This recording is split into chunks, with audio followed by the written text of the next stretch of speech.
meetings. So there is a matter of publicity. And I think actually that the link public sociology publicity is anything but coincidence. Furthermore, of course, this relates to the disintegration of the profession of our education. I have no qualms about that, saying that at all. But in the United States, there's an awful lot of programs that offer an awful lot of degrees to an awful lot of students. And the quality control is not exactly always very high. So I think that to some extent, these ideas are greedily accepted by a certain mass of scholars because they are not very reflective about some of these issues that are involved, which reminds me actually that I once got a criticism from a sociologist who said, well, you keep all your work private or something, when in actuality all my work is on a website, and I noticed that this particular person didn't have any of his work publicly available, which sadly I have to tell you was due to the fact that there was no work of his to be made available. And I think so that is not coincidence at all. However, in terms of looking at it somewhat broader sociologically, I think that there's a lot of aspects of American culture and indeed of the Bush era that have to do with this.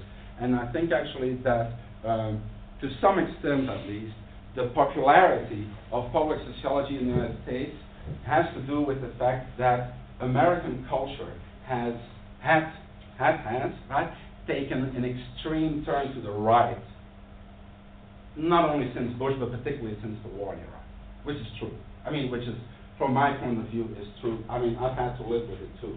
And I think that this kind of, very monolithic discourse, particularly in the media, on television, where the range of let's say, of political opinions has narrowed extremely.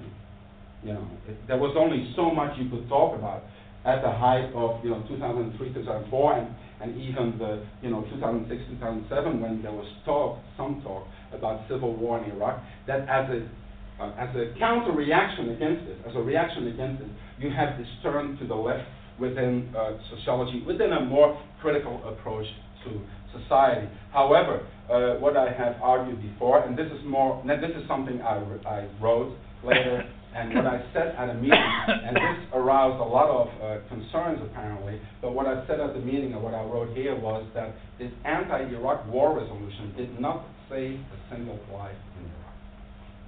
So, sorry, I'm just curious what empirical evidence you base that statement on. Because in Iraq, nothing has happened but the loss of human life. Okay? That's what I base this on. Good? Nobody has even knowledge, has even any awareness of the fact that the ASA passed this resolution. Where do you get that information from? I'm curious. Did you ask policymakers if they were aware of it? I don't have to. No. Because actually, if it wasn't for me writing certain letters to policymakers, they would not even be aware of these issues. Because I was actually, I don't know if other people did it too, but I actually informed certain policymakers in the United States government of the fact that this politicization was going on in the ASA. However, I was always keen and very careful on never informing a person from one side of the political spectrum, but on different sides, because most committees, in the United States, the government works in the form of committees on particular issues, and so you can address relevant committees, and I always make sure that I address people from different ideological sides. Because I didn't want to get a response because they thought I was going to be on the other side. I would actually argue you to give me any empirical evidence to the contrary. And until that time, I will stick with it. This is public sociology. At some point, the ASA had an online store. This is American sociology. You don't know. I'm not here to tell you. I'm telling you the truth. They're all telling you wrong. I'm telling you right. That's the way it is. See, it's made in the USA. I'm not lying. I didn't make this up. I don't have. You can look this up online if you want empirical evidence. This is the American Sociological Association, and that's the logo, right, of the ASA. And these are items that you can buy on the ASA online store. So this is my empirical evidence to argue that that has something to do with publicity. See, this ASA online store, I wrote about this too. See, in the meantime, it has been shut down as a separate store, but there is still like a merchandise section, and within that merchandise section, you can still find this. So you can buy something for your dog, or a bib, or you can buy that baby outfit. So that indeed, you know, and I bought the baby thing. I bought this doll on eBay. See, I didn't have gray hair then. I don't know why. See, and I bought this doll. So part of the money that Burroway is being funded on for his trip came from me buying this. So this is American Sociology. That's all it is. See? So it gives you a very strange choice between these dolls and something else. Good. All this I've already argued. You know, public sociology is Coca-Cola, painting it red. This is kind of this is the last item that I wrote about when I did my paper, like I told you in the Georgia Journal of Sociology, that I argued that it seems to me, because, well, and I gather it from the way in which public sociology is being discussed, particularly in those international journals, I mean in the journals outside of American sociology, that when they talk about public sociology, they actually tend to talk about their version or their idea of public sociology. Let's say, taking the term in a sense like, what are some of the public ambitions, or what are some of the public relevance about sociology, in sociology. And they kind of leave it at that.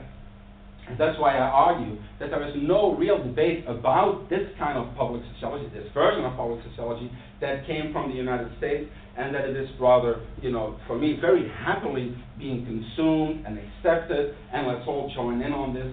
And I mean, I find it very striking, of course, that it again affirms this centrality or this factual dominance of American sociology in the context of, you know, global sociology, which of course is, I mean, it's obvious a reality, but I think as practitioners of sociology, it is a reality that we have to be aware of and engage with critically. You know, I wrote a book, I edited a book about sociologists that was a collection of sociological autobiographies, right? And so I made sure, because all these scholars were supposed to be, or are, experts in comparative international historical sociology. So I thought, well, I'm going to invite a bunch of non-Americans. You know what I mean? Well, it wouldn't make sense to talk about comparative conditions if you don't also have some comparative scholars involved. So, you know, that's what I did. At the same time, of course, you also come to the conclusion, if you want to take all the sociologists that are relevant, have had an impact through their work and so on, you will always have a group of Americans in there, you know, since World War II and so on and so forth.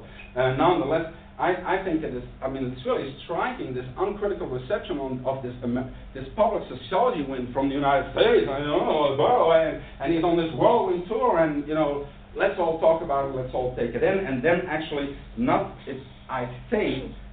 being aware of some of the developments of this public sociology, some of the hidden intentions of this public sociology, and some of the conditions in which this public sociology had arisen and had actually been disseminated in the context of the United States, which, quite frankly, I think makes it a uniquely American development, a development that is very distinct to American sociology over the last couple of years.